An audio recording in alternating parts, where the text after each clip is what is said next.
Thank you guys so much for joining us for this exclusive conversation in reaction to the volatility that we've been seeing in the crypto market these past couple of days. Robert Kiyosaki, thank you so much for joining us. We have so much to cover and everybody looks to you in times like this. So tell us what you're seeing right now. Yeah, well, if you're looking to me, you're in trouble. No, I'm not kidding. Well, I'm honored, and especially when I talk to the younger people, who, like especially the millennials, which are in charge of millennial money. And the reason for that is, although you guys have got a lot of real education yet to go, at least you're more aware of what's going on in the world, due to YouTube and the internet and all this stuff. You're much more aware than my generation. Mm-hmm. So the baby boom generation was 1946 to, I think, 1974 or something like that, whatever it was. But the baby boom generation had it really easy. And that's the problem.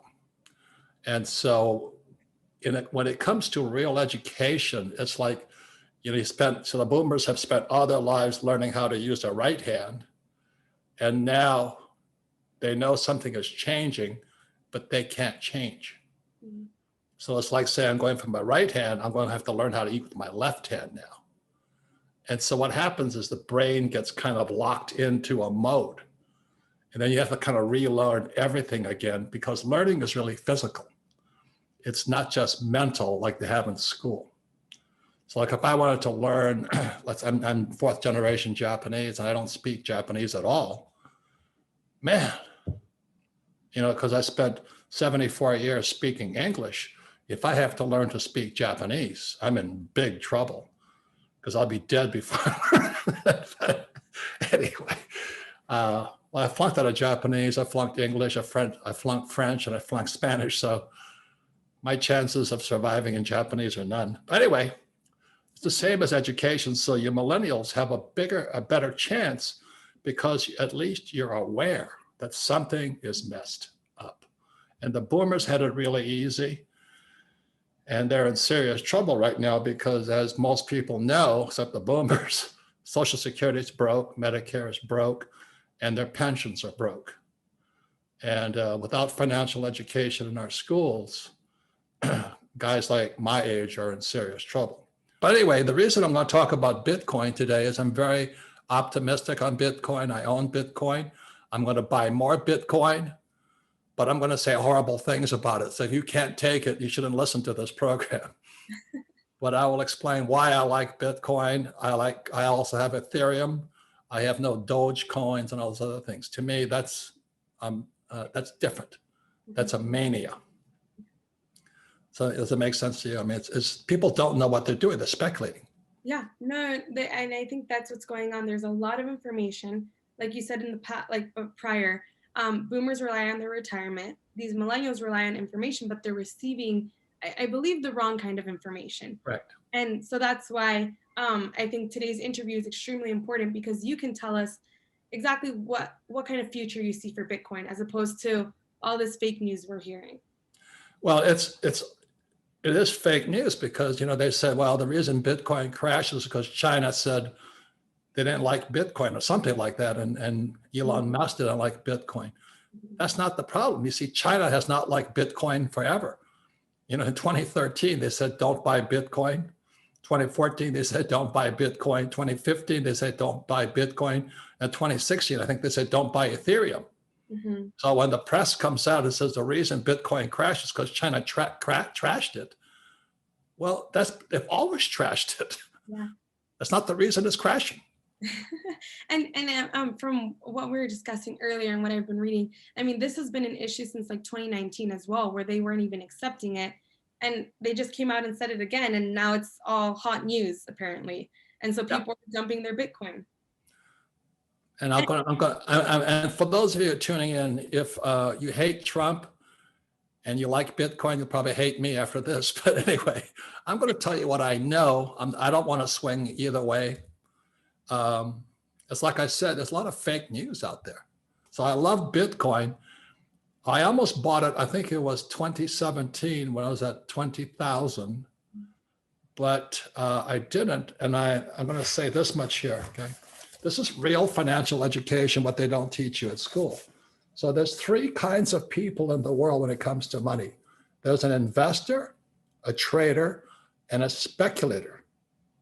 I am an investor. So the moment I started buying Bitcoin, I wasn't a trader. A trader is somebody who's going to buy it and sell it. A trader, like in real estate, is kind of a flipper. They buy a house to flip it. That's what traders do. And a speculator is a gambler. And I would say most people who are chasing Dogecoins and all this other stuff and Bitcoin, and they're speculators. They're all kind of gamblers hoping it'll go up. That's not what I do. So we at Rich Dad teach us, we don't say one is right or wrong. We're just saying there's three different types of investors. So I am an investor. I understand trading. That's what Andy Tanner and all those guys teach, is how you can make money going up and make money coming down. It makes no difference. So when Bitcoin crashed, I made more money. You see, and the guys who are losing money right now is because you're not a trader, you're a speculator. So don't say, oh, you hate Bitcoin. No, I think you're stupid. That's what I'm saying, but it doesn't mean I hate Bitcoin. Okay, so don't be a speculator, because those are gamblers out there. And real financial education should include why Bitcoin and gold and silver are going up and down. And one is because in 1944, there was a thing called the Bretton Woods Agreement. America had basically won World War II against the Japanese and the Germans and the Italians. So in 1944, at Bretton Woods, New Hampshire, the US government promised we will back the US dollar with gold. But as you know, the US lies a lot. So everybody in the world says, okay, we'll accept the dollar because it's as good as gold. So I wasn't born yet. And 1971 is when a man named President Nixon broke the promise. And the dollar came off the gold standard and it became debt. So the reason we have all this volatility with the Fed and the Treasury and Bitcoin and Dogecoin and all that is because of what happened here.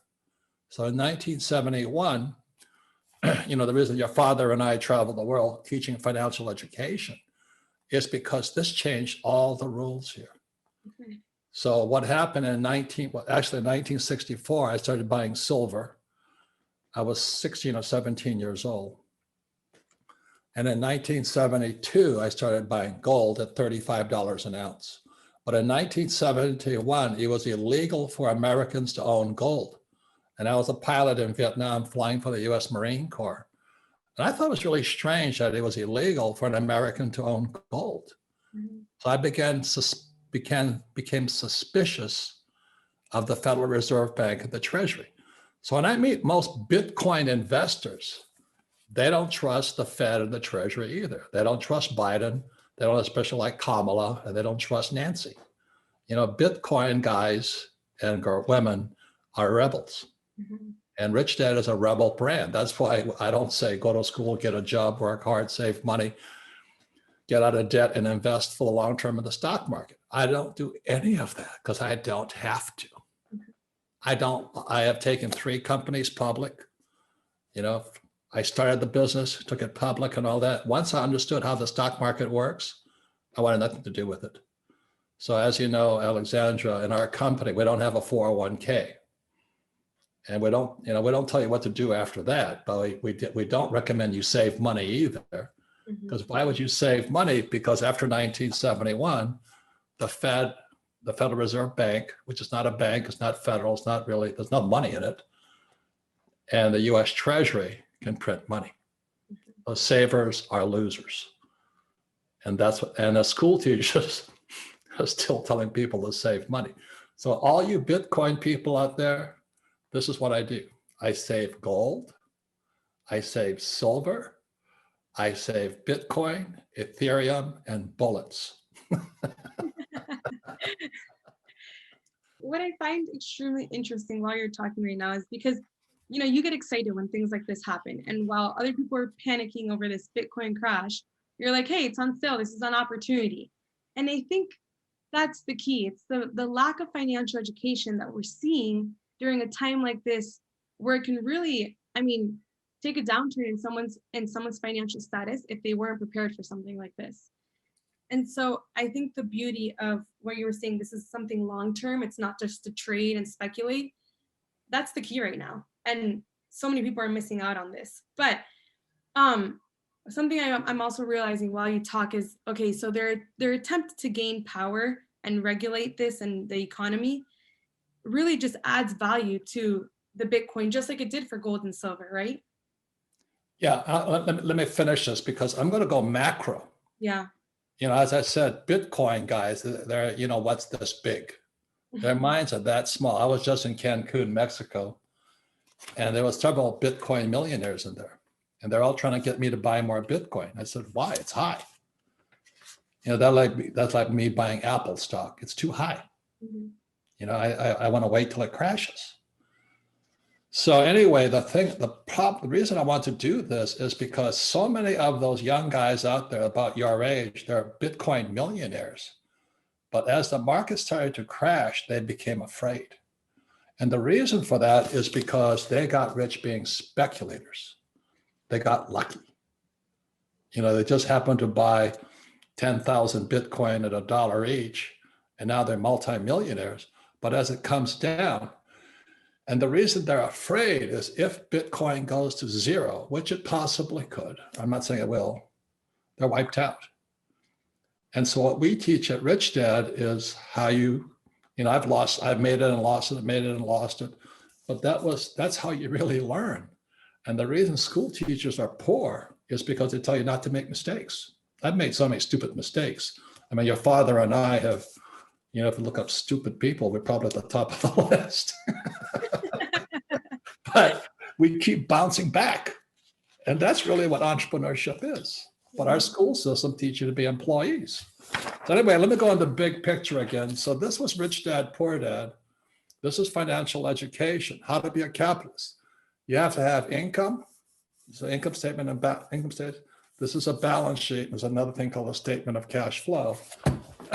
And that's why in I forget when it was now, we created the cash flow board game.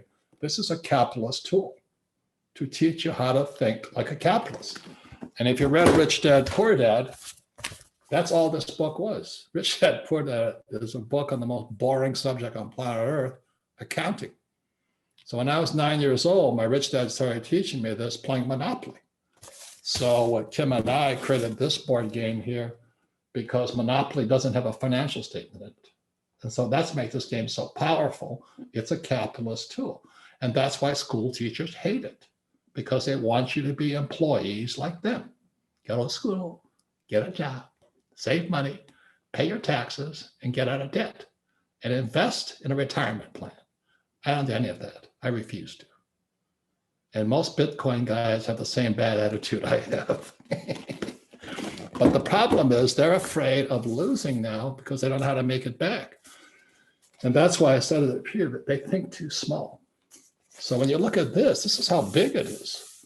It's infinite, okay? So we go here. Okay, let me show you this, what happened. So in 1971, I was on my way to Vietnam here. And gold at the time was $35 an ounce. It was illegal for Americans to own gold in 1971. See, Bitcoin and gold are in the same family. The reason I buy Bitcoin is the same reason I buy gold and silver. I don't save dollars.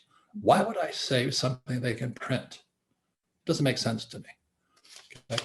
So 1971, gold was $35. Silver was about $1.90 or $2. And then what happened is by 1974, President Gerald Ford made it legal for Americans to own gold. Up until that time, I was smuggling it in. I was a criminal bringing gold into the country. I was buying it in Hong Kong and sneaking it into the States. So I was a smuggler. But Gerald Ford changed that and it jumped to $100. So my $35 went up 3 times, let's say. And then by 1978, it was now 300. So the same thing was, so when I saw Bitcoin rising, I saw the same thing going on, except not as volatile. I mean, Bitcoin is much more volatile than gold, but this was the high point here is around 1980, gold hit 650 an ounce. But there was a 2-day spike when it went to 850. And all the idiots jumped in. Oh, gold's going up, gold's going up. And I watched all these guys who thought I was an idiot back here for buying it at 35. They jump in here, and the same thing just happened. It drops in 2000. This is 1980 when Reagan was in office. So it drops in 2000 to $312 an ounce. I don't know what silver was doing. I was still buying silver. I wasn't paying much. It was about $3 or so, $10. I don't remember. But I backed up the truck here. Mhm. I was buying gold at about 350 a coin. I thought I died and went to heaven. And then what happened is 2008 came and the Great Reset hit, and gold for the first time hit 1,000. So it took from 1980, 20 something years to get to 1,000. Mhm. So I was doing really, really well because I don't save dollars. I was saving gold and silver coins, eagles. And then what happened in 2011, it hit 1895 an ounce. And then it dropped to, today it's around 1873. So that's real markets. So Bitcoin goes up, Bitcoin goes down, and all that stuff. It's not any different than gold. It's just more volatile because you guys are more tech savvy, and you can Reddit and GameStop and all that stuff, and you guys trying to corner the silver market. As I said, you guys are more sophisticated, you have more aware, but you don't have the experience yet. So keep going, but you'll get that experience. So my friends who are laughing at me here aren't laughing today. They're saying, well, how do I get gold? Today, you can't even buy gold. I don't know if you know that. I didn't know that. Yeah, I was just at my gold dealer, and the US Mint, the price of gold is going up, but their sales are going down because by law, they cannot sell gold. So what I'm saying is it's all manipulated.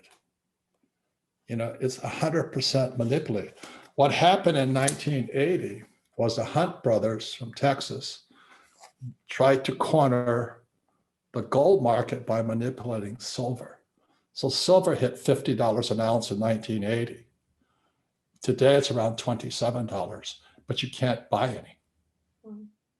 It's interesting what's going on. So just as you guys know, on the big picture, it's all manipulated, which is why you've got to be smarter. Any comments on that? No, Robert, thank you so much for sharing that chart, because even for me, it just provided so much clarity on the trends that we've seen in the past with gold, silver, and now kind of similar what we potentially could be seeing with Bitcoin. And so it really provides clarity when you were talking about your story of your friends laughing when you bought it at such a low price, and now here they are trying to get their hands on it at an extreme high price. And the other day I read this quote that said, you see all these retail stores filling up when something's on sale, but yet no one's willing to invest when something's on a discount, like Bitcoin or gold or silver. So it really shows you where the state of financial education is in our country. And Robert, it goes to show too that since these school teachers have these beliefs and they end up teaching our generation, it shows that why people are panicking right now, because they were never taught this kind of alternative perspective. And so, like you showed with the example of gold, the more the government tries regulating something, the more powerful it becomes. Yeah. Which is what inevitably we'll see in the future. You're getting it. So it's manipulated. So let me tell you how bad it is. So look at this here, okay? This is today. Gold is 1873 approximately. That was yesterday.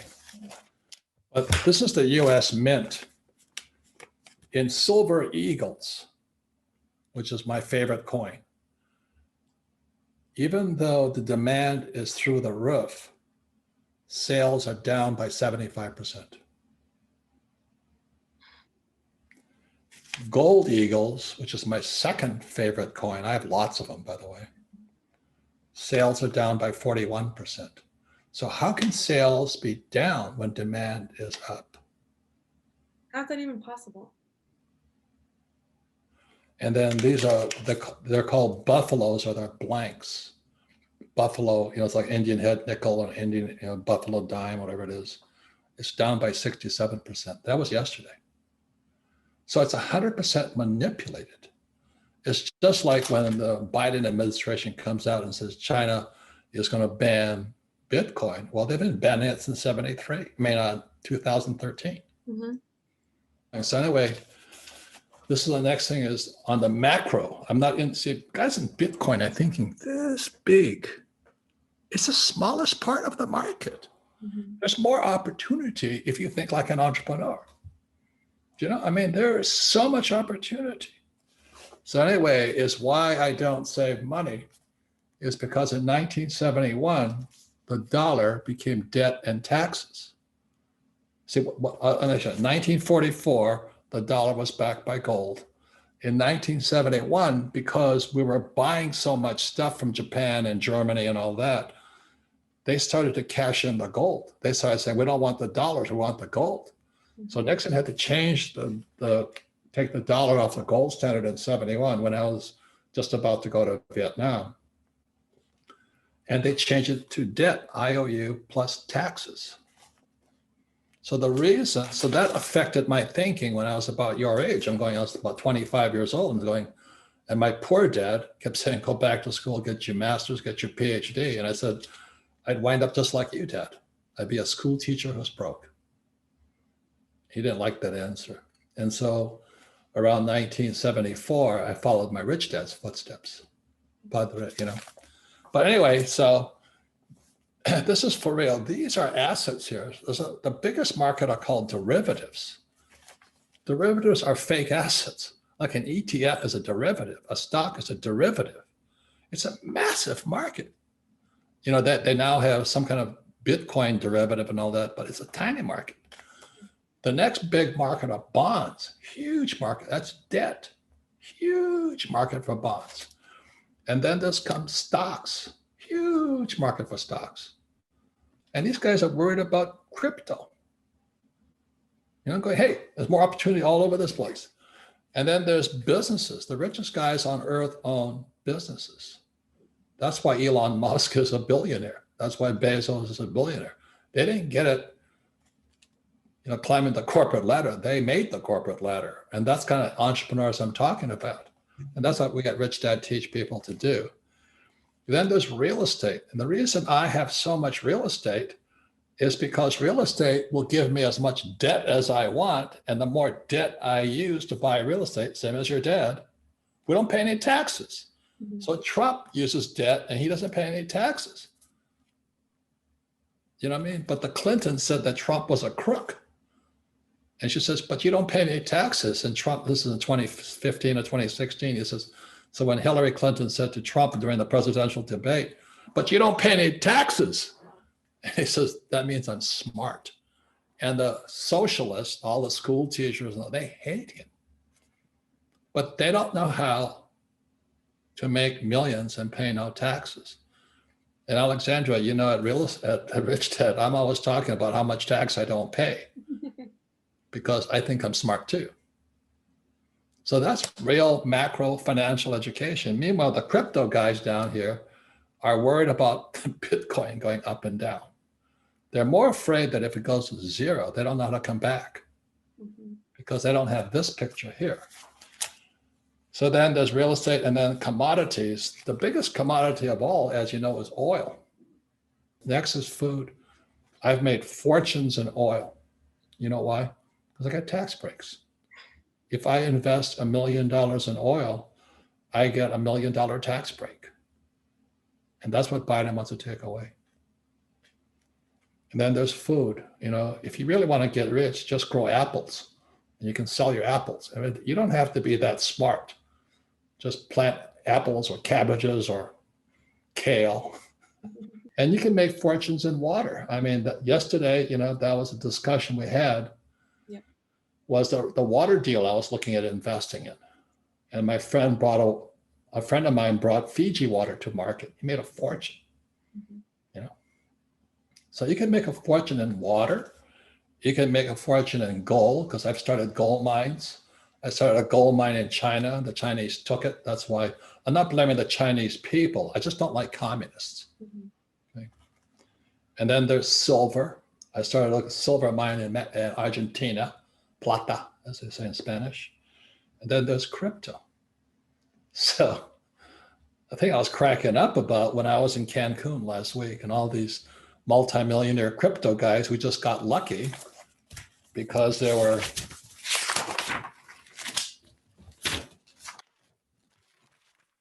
speculating. And now that it's crashing, you know, they're getting afraid because they don't know how to make it back. And what I'm saying is that with right financial education, it's infinite. And so in China, when I was listening to the news, oh, China says they banned Bitcoin, I'm going, no, they didn't. They ban it every year. What China did ban, this is the most important thing, they allow the little guy to own Bitcoin or crypto. But the institutions cannot own Bitcoin. That's the most important point I want you to understand. It's institutions don't own Bitcoin. Like the central bank doesn't own Bitcoin, because Bitcoin goes against the central bank. So that's why it's the Fed, the European Central Bank, the Japanese Central Bank, the British Central Bank of England, they don't like crypto. That's important to understand. So they're going to do exactly as they did here. They're going to try and manipulate the crypto market. So it's going to go up and down. They have to. So to think that crypto will always go up, you're dreaming. That's what I'm saying. The good thing about the millennials, you're more aware, but you lack experience and you're getting bad information. And that's why Rich Dad was formed. I don't say buy crypto or buy gold or start a business. I mean, just be aware. It's so many ways you can get rich today. Yeah. And Robert, that's one thing I truly value what you just said. Like we have so much access to so much information, but sometimes we choose the wrong outlets. You think small. Yeah. And we follow the wrong teachers. And so I think it's really a case for following the right teachers and finding an opportunity. Because right now you mentioned simple things like oil, gas, bullets, gold, Bitcoin. Food, apples, and kale salad. Yeah, that's a capitalist mindset. But most of us have like a consumer mindset. And one thing I realized while you were talking, I kind of had like an aha moment. Every one of these essential needs that we need to survive and just a way to gain power for ourselves as an individual. Once the government starts catching on, they start fearing and that they're going to lose this control over the individual, right? And so they find any way to tie it back to the government, which is exactly what's happening right now. And it reflects in the prices and demand of these options that we have. So that's what I support young people like you doing is, you know, Bitcoin is important. It's going to crash. I think if it goes to 27,000 a coin, I'm going to back up the truck. I'm going to buy more. Yeah, that's what I love, Robert. It's having the capitalist mindset. It's using the stimulus check to your advantage and investing in your financial education and not letting anyone control you. You are in control of your financial future. Yeah, I don't need money. The moment you don't need money, you're a free human being. But that's why they don't teach you anything about money in school. Then you become a school teacher, like my poor dad. Good man, very, very good man, smart guy. Terrified of making mistakes. Thinking capitalists are all crooks. And that's what they're teaching kids today. Thank you, Robert. This is a genuine case for all millennials and all generations to get financial education, because if they knew what they were doing, this could very much be an opportunity. Thank you. Keep going, keep learning. Thank you.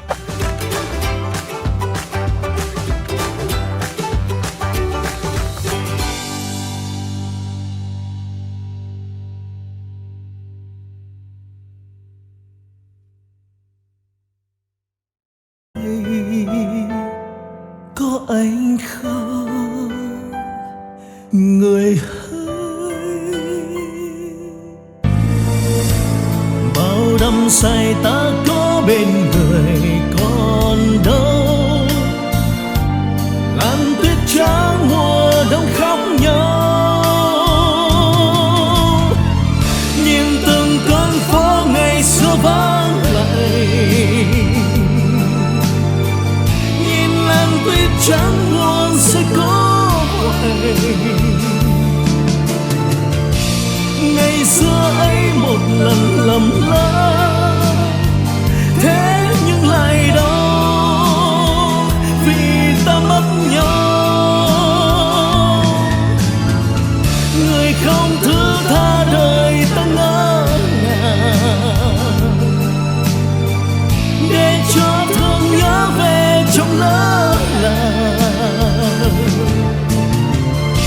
Ngày ta xa một ngày mùa đông, tuyết rơi lạnh cóng, xót xa hoài mong. Bóng tuyết rơi một đời tạ tới, đóng băng